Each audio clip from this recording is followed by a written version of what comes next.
ঘন কালো এক জঙ্গল, সূর্যের আলো সেখানে ঠিকমতো ঢুকতেই পারে না। সেই জঙ্গলে বাস করত এক ভয়ঙ্কর বাঘ, চতুর শিয়াল, বিশাল হাতি, বিতু হরিণ, ছোট্ট খরগোশ আর নদীর গভীরে লুকিয়ে থাকা মাছ আর কুমির। জঙ্গলের মাঝখান দিয়ে বয়ে গেছে এক কালো নদী। নদীর পানি সবসময় কুয়াশা ঢাকা থাকত।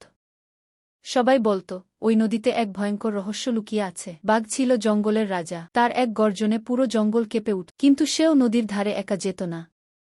শিয়াল ছিল খুব ধূর্ত, সে সব খবর রাখত।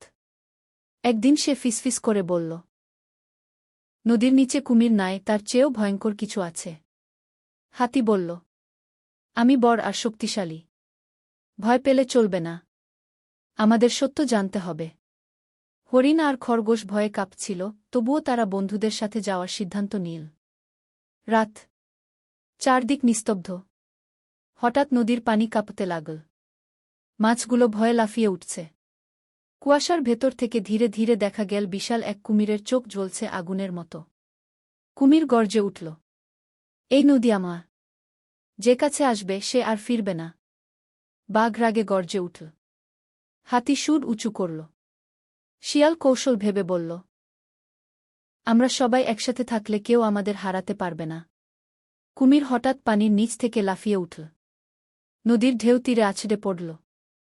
হরিণ পিছিয়ে গেল, খরগোশ কাঁপছে। ঠিক তখন হাতি তার বিশাল পা দিয়ে নদীর পাড়ে আঘাত করল। বাঘ সামনে দাঁড়িয়ে গর্জন করল। শিয়াল কুমিরের মনোযোগ অন্যদিকে ঘুরিয়ে দিল। সবাই একসাথে সাহস দেখাতেই কুমির ধীরে ধীরে পানির নিচে সরে গেল। জঙ্গলে আবার শান্তি ফিরে এল। মাছেরা নদীতে স্বস্তিতে সাঁতার কাটছে।